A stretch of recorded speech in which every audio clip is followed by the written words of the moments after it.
Baik, bismillahirrahmanirrahim. Assalamualaikum warahmatullahi wabarakatuh. Selamat malam teman-teman. Jumpa lagi bersama saya sini, Bagus Baraja di channel Bagus Baraja ya. Beberapa hari ini kita sudah bahas komplit banget mengenai doa. Bagaimana menyikapi doa, kemudian berbicara tentang rezeki itu seperti apa, dan sudah komplit sekali pembahasannya. Kalau bicara rezeki kan 3 hal tuh. Yang pertama bagaimana mindset kita terhadap rezeki, mindset atau penilaian terhadap rezeki. Kemudian yang kedua adalah bagaimana kita bersikap kepada rezeki. Yang terakhir adalah bagaimana kita bisa memperlakukan rezeki itu dengan baik. Gitu. Nah, mulainya dari situ tuh. Bagaimana cara melepaskan doa agar tidak ditunggu-tunggu terus. Saya tanya dulu, doa itu yang ngabulin siapa? Jawabannya pasti Allah. Kita tuh punya keyakinan gak sama Allah? Ini sebenarnya bab keyakinan, bab kepercayaan ya. Sama kayak gini, saya sering analogikan tuh, kalau saya kepada orang tua saya misalkan dulu ya. Saya kepada orang tua saya dulu, waktu saya pingin dibeliin sepeda. Kemudian saya minta ke bapak saya bilang, nanti 1 bulan lagi bapak beliin nak. Kamu sekolah aja yang benar. Tuh saya masih ingat tuh. Sebulan lagi. Sekolah aja yang benar. Jadi dijanjikan waktunya, kemudian disuruh memerintahkan saya agar melakukan apa. Yaitu 1 bulan lagi dan sekolah yang benar. Selama 1 bulan saya nggak nanya. Saya cukup melakukan apa yang menjadi perintahnya bapak saya. Sekolah yang benar. Nah, setelah 1 bulan, saya merasa saya sekolah masuk terus karena semangat sudah dijanjikan oleh bapak saya. Dan modalnya hanyalah percaya. Percaya bahwa bapak saya pasti memberikan. Modalnya percaya dan yakin pasti bapak saya belikan. Saya tidak tahu dari mana uangnya. Yang saya pegang adalah janjinya bapak saya. Dapat ya poinnya ya. Dan setelah 1 bulan, bapak saya membelikan saya sepeda. Apa hubungannya dengan pertanyaan tadi? Agar doa tidak ditunggu-tunggu. Pertama, Allah itu sudah berjanji. Wa qala rabbukum ud'uni astajib lakum. Minta ke saya, nanti aku kabulkan, kata Allah. Kemudian perintahnya sebenarnya kita jadi orang baik saja, memperbaiki diri. Karena seiring berjalannya waktu, semakin banyak kita, semakin sering kita, semakin intens kita memperbaiki diri, otomatis kita tahu mana yang harus kita perbaiki. Termasuk menunggu-nunggu dikabulkan doa kita, itu juga harus diperbaiki. Benar apa tidak? Kalau emang percaya sama Allah, ngapain juga harus menunggu-nunggu? Karena semuanya bicara kesiapan sebenarnya. Jadi kalau ada sesuatu yang belum Allah kabulkan, misalkan doa kita, berarti kitanya belum siap. Kita buat sesimpel itu ya. Kita buat sesimpel itu. Nah, kita berkaca, kita lihat diri sendiri nih. Apakah kita benar-benar sudah siap nih mendapatkan apa yang kita inginkan? Apa belum? Nah, yang menilai siap atau tidaknya itu kan bukan kita. Kita kan sebagai pelaku saja. Yang menilai siap atau tidaknya itu Allah. Tapi kan Allah berikan satu hal dulu untuk membuktikan kesiapan kita. Apa itu ya? Sebuah kejadian. Ya, kita bisa melewati itu apa tidak, melewati ujiannya apa tidak. Nah, kalau kita bisa melewati ujiannya, maka mungkin Allah akan mengatakan pantas dan layak. Barulah diijabah. Jadi sebenarnya doa yang dikabulkan adalah doa yang Allah anggap kita itu layak dan pantas. Makanya akhirnya ada sebuah penjelasan, la yukallifullahu nafsan illa wus'aha. Tidak akan di luar batas kemampuanmu. Jadi setiap ujian, setiap keadaan, kalau kita nggak bijaksana berarti kita nggak siap. Nah, saya jawab panjang begini agar sama-sama berpikir. Kalau saya jawab singkat gitu ya, itu kan namanya bukan edukator. Kita juga harus belajar dari permasalahan kita. Jadi ketika doa kita belum dikabulkan, nggak usah ditunggu-tunggu. Semakin ditunggu-tunggu semakin jauh. Baru saya sekarang agak masuk ke penjelasan yang lebih inti, lebih esensi ya. Begini, problemnya kita itu sebenarnya kan, kita jujur aja deh, melekat dan terburu-buru. Boleh jadi Allah tidak mengabulkan doa kita itu, satu karena kita tidak siap. Yang kedua, bisa karena memang diri kita tuh belum sinkron energinya. Gini, saya pernah sampaikan, barangkali teman-teman masih ingat ya, bahwa kita bicara problem datang bertubi-tubi, itu ada satu keadaan yang kita tidak terima. Kita kan cenderung mengukur kebahagiaan itu kalau semua apa yang kita minta Allah berikan. Cuma kadang-kala kan kita tidak tahu nih, sebenarnya kita sedang berdoa apa. Itu kita nggak tahu loh sebenarnya. Kalau hemat dari komponen doa, di mana komponen doa itu pikiran, ucapan, perasaan, dan tindakan. Artinya ini kan harus selaras. Kalau kita cek, kayaknya ada yang nggak selaras nih. Misalkan pikiran minta A, lisan minta A juga, tapi hatinya nggak sesuai, gitu ya. Ini juga bicara ketidakpantas, sehingga Allah menganggap kita tidak pantas untuk mendapatkan apa yang kita inginkan. Karena perasaan kita sedang membaca yang lainnya. Di sini minta rezeki, sini minta rezeki, tapi di sini menolak rezeki. Dari tadi itu yang tiga hal itu yang penting, bagaimana menilai rezeki, bagaimana bersikap, kemudian bagaimana memperlakukan rezeki.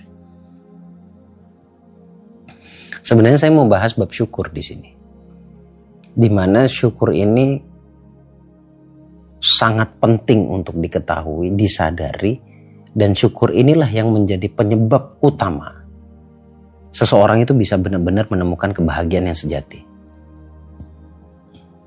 Ada banyak orang cara berdoanya dengan cara meminta, tapi orang yang paham tentang energi, tentang frekuensi, tentang vibrasi, itu bukan dengan cara meminta. Bahkan ada yang menganggap orang yang doanya dengan permintaan itu adalah orang yang berkekurangan. Coba. Tapi saya rasa kalimat ini tidak mudah untuk diterima. Kalau saya sendiri mendengarkannya, saya terima, saya paham. Jadi lebih ke mengaplikasikan apa yang sudah Allah perintahkan. Apa itu? Yaitu berterima kasih. Terima kasih ini kan terdiri dari dua kata. Terima dan kasih ini nanti merembet ke bab sedekah. Tidak akan dikatakan terima kasih kalau hanya satu kata kerja yang digunakan. Terima dan kasih. Ini dua kata loh ya. Jadi kalau sudah nerima, wajib ngasih. Sudah nerima rezeki, wajib ngasih. Begitu terus, nah orang itu gak akan putus rezeki. Gak akan putus rezeki. Ya, prinsipnya terima kasih. Kalau sudah nerima, harus kasih. Kebanyakan, mohon maaf saya tidak menuduh, ini kembali lagi ke diri kita masing-masing. Benarkah yang saya sampaikan? Kebanyakan orang nerima, pengen nerima lagi sebelum dia ngasih.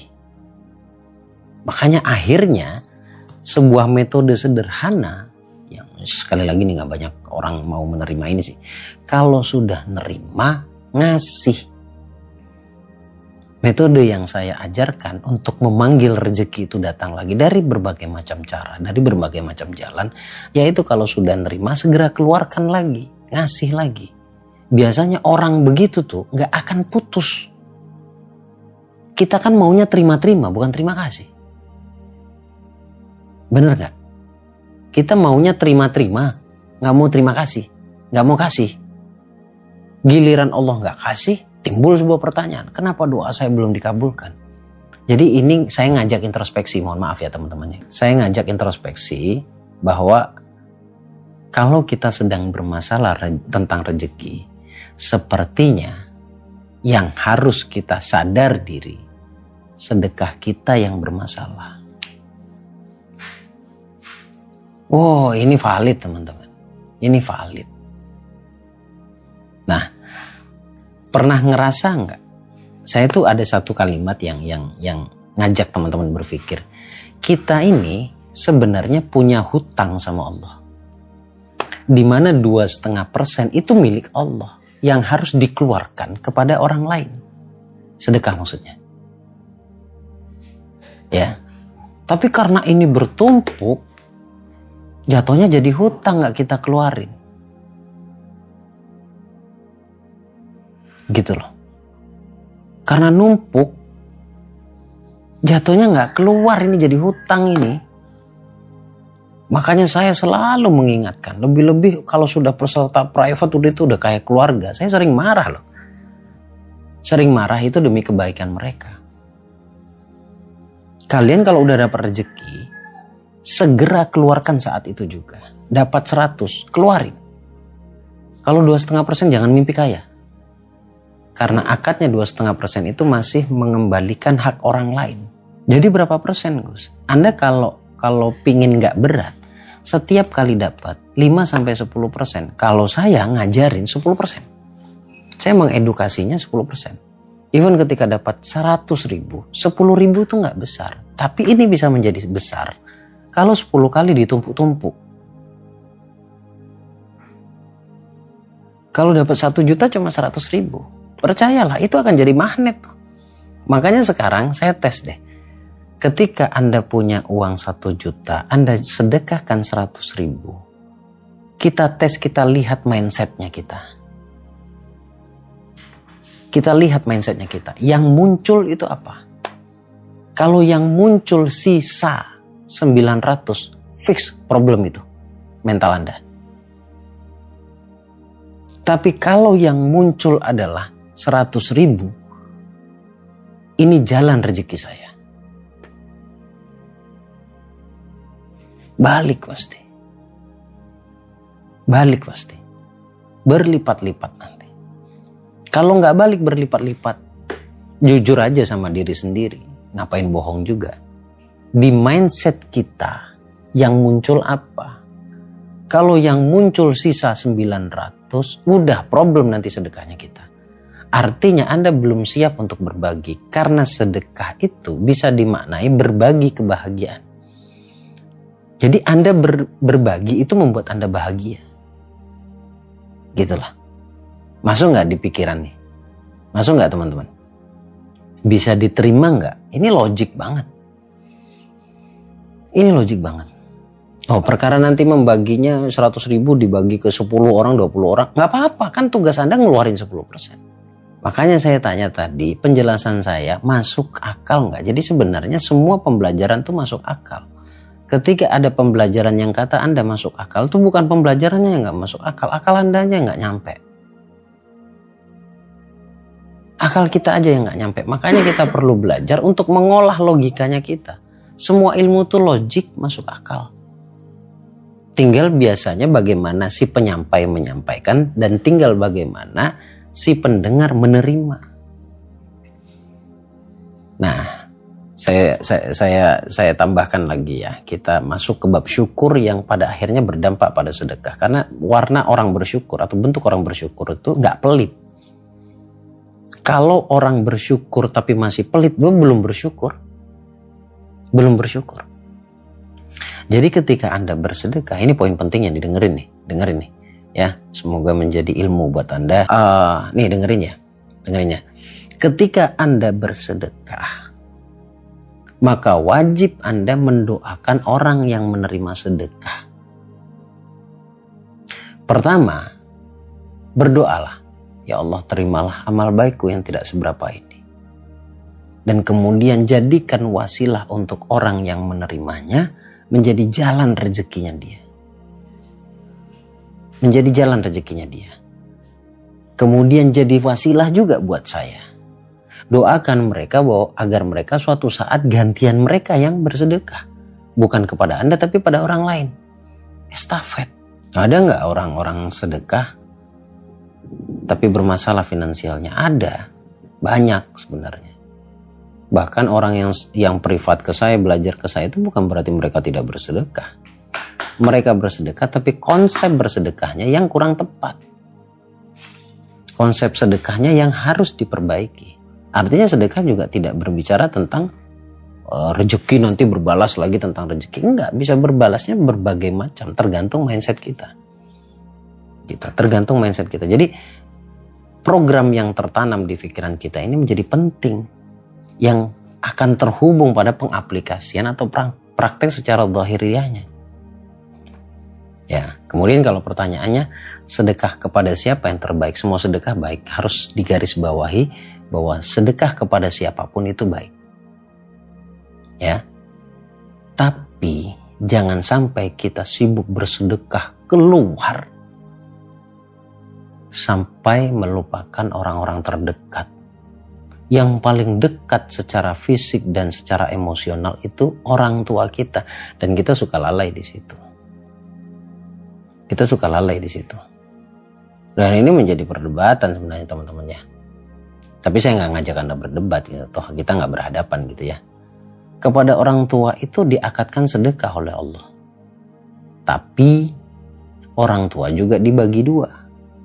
Ada orang tua biologis, orang tua zahir, ada orang tua jiwa atau orang tua batin. Siapa mereka orang tua batin? Kalau yang biologis atau zahirnya tadi sudah saya sampaikan, yaitu kedua orang tua kita. Sedekah pada orang tua batin atau orang tua ruhnya kita, orang tua jiwanya kita, yang mengedukasi bab spiritualnya kita, yaitu guru kita. Mereka juga orang yang berjasa. Kita nggak akan ngerti cinta sejatinya cinta. Kita nggak akan bertambah cinta kita kepada orang tua kalau bukan guru yang mengingatkan. Nah, lantas sekarang timbul pertanyaan, kalau orang tua saya sudah nggak ada, saya perlu tekankan di sini teman-teman ya, bahwa hubungan kita dengan orang tua itu bukan cuma hubungan secara fisik, tetapi juga secara batiniah.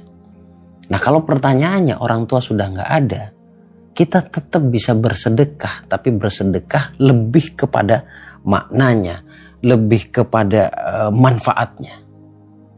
Sedekahkan itu, pindahkan kepada gurumu. Bebas siapa aja guru Anda. Yang sekiranya Anda pernah, misalkan orang Madura bilang itu guru tolang. Guru tolang itu yang ngajarkan alif ba tak sampai menjadi al-fatihah, sampai bisa kita membaca Quran. Itu guru tolang. Guru sejatinya guru. Kemudian guru mungkin yang mengajarkan Anda tentang spiritual, tentang kesadaran dan lain sebagainya. Alokasikan ke dia. Di atas namakan orang tua Anda. Lalu apakah saya tidak mendapatkan pahala Gus begitu? Tetap Allah itu nggak pelit. Otak kita aja yang sengklek. Gitu loh. Urusan begini aja kadang-kadang timbul pertanyaan. Tapi memang harus dijawab. Sebagai edukator harus menjawab. Gitu ya. Nah. Kemudian setelah orang tua, zahir wal batin, adalah saudara dekat. Ya, saudara dekat itu yang benar-benar membutuhkan. Entah nanti Anda punya saudara yang janda sudah tua, atau Anda punya saudara yang memang dalam kesulitan kemudian dia nggak punya kerja, ya. Kemudian bisa jadi orang-orang terdekat Anda, tetangga Anda yang memang punya problem perekonomian. Boleh Anda bantu itu, apalagi orang tua. Orang tua tuh maksudnya ada saudara kita dan orangnya udah tua nggak memungkinkan kerja, boleh Anda santuni. Dan baik banget ini. Kemudian yang ketiga adalah kepada fakir miskin, anak yatim, kemudian dilanjutkan kepada tempat-tempat ibadah, pondok pesantren. Nah itulah sedekah yang pengalokasiannya yang terbaik. Gitu ya. Tapi juga jangan ditinggalkan orang-orang yang kelihatan mata kita. Ya, kelihatan mata kita, kemudian dia benar-benar susah. Kalau memang Anda punya rezeki lebih, berikan kepada mereka. Ingat ya, Anda punya kebahagiaan misalkan 100. Anda ambil 10 kebahagiaan dari 100 itu Anda bagikan kepada orang lain, itulah sedekah. Jadi berbagi sesuatu yang membuat Anda bahagia. Anda bisa bahagia itu karena itu misalkan. Anda bahagia dapat uang, bagilah uang itu. Jadi jangan disederhanakan. Kadang-kadang timbul pertanyaan nih. Ya kan? Kadang-kadang timbul pertanyaan. Gus boleh nggak sedekah kopi? Boleh. Nggak ada masalah. Tapi kalau konteksnya materi, Anda dapat rezeki uang, jangan disederhanakan. Kopi kan cuma 5.000 saja. Kadang kalau kita buat sendiri nggak sampai. Jangan disederhanakan. Senyum juga sedekah. Iya tahu kita kalau itu. Jadi jangan Anda sudah dapat rezeki, tapi Anda lebih memilih untuk sedekah senyum. Bermasalah nanti rezeki Anda. Kan rezeki Anda juga harus dibersihkan. Jadi sedekah itu membersihkan harta. Ya, sedekah itu membersihkan harta. Makanya semua orang kaya itu berprinsip. Semua orang kaya itu berprinsip, atau mereka yang menuju kekayaan, atau mereka yang ingin kaya. Ini rumus dipakai sama mereka. Terus tiba-tiba sekarang kita ingin kaya dari jalur pelit. Kalau itu bisa, nggak usah jauh-jauh, saya yang akan datang belajar ke Anda. Saya orang pertama yang akan daftar dan belajar ke Anda. Kalau bisa kaya itu lewat jalur pelit. Jadi dicek lagi teman-teman ya. Saya ini masih punya rumus, dan rumus ini belum berubah sampai hari ini. Jadi orang itu mau sukses, orang itu mau bahagia, apapun konteksnya. Bahagia dalam keluarga, percintaan, atau dalam finansial. Itu cuma 3 rumusnya.